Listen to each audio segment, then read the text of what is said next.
அரடா, வெறும் ₹1 1 ஏக்கர் நிலமா? இந்த சலுகை தான் தமிழ்நாட்டுக்கு வந்து ஒரு மிகப்பெரிய முதலீட்டையே ஆந்திராவுக்கு தட்டி தூக்கிட்டு போயிடுச்சு. நிலைமை என்னன்னா, கொரியாவை சேர்ந்த ஒரு மிகப்பெரிய காலனி கம்பெனி வாசியும் உலக புகழ்பெற்ற அடிடாஸோட முக்கியமான சப்ளையர் இவங்க தான். இவங்க ஆரம்பத்தில் தமிழ்நாட்டில், குறிப்பாக நம்ம திருநெல்வேலி கங்கை கொண்டான்ல தான் 1720 கோடி முதலீடு பண்ணி 20,000 பேருக்கு வேலை வாய்ப்பு கொடுக்க MOU போட்டாங்க. ஆனால் இப்போ எல்லாமே கேன்சல். அந்த தொழிற்சாலை இப்போ ஆந்திர மாநிலம் குப்பம் தொகுதிக்கு போயிடுச்சு. கிட்டத்தட்ட 20,000 பேருக்கு கிடைக்க வேண்டிய வேலை வாய்ப்பு நம்ம மண்ணை விட்டு போயிடுச்சே.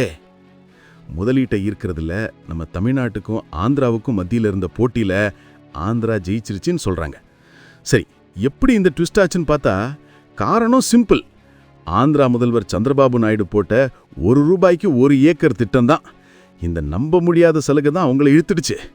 அதோட குப்பம் பகுதி சென்னை பெங்களூரு நெடுஞ்சாலைக்கு பக்கத்தில் இருக்கிறதால ஏற்றுமதிக்கு ரொம்ப ஈஸியாக இருக்கும். கூடவே நம்ம ராணிப்பேட்டை வேலூரில் காலனிக்கு தெரிஞ்ச ஆளுங்க நிறைய பேர் இருக்கிறதால தொழிலாளர் பற்றாக்குறையும் வராதுன்னு ஒரு கணக்கு போட்டிருக்காங்க.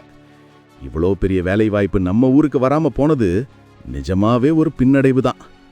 இந்தியாவில் முதலீடுகளை கவர மாநிலங்களுக்கு இடையில எவ்வளோ பெரிய போட்டி நடக்குதுன்னு இது ஒரு உதாரணம். ₹1 1 ஏக்கர், இந்த மாதிரி அதிரடி சலுகைகளை இனிமே மற்ற மாநிலங்களும் யோசிப்பாங்க. நம்ம தமிழ்நாடு இந்த மாதிரி பெரிய முதலீட்டு ஈர்க்க என்ன செய்யணும்னு நீங்க நினைக்கிறீங்க?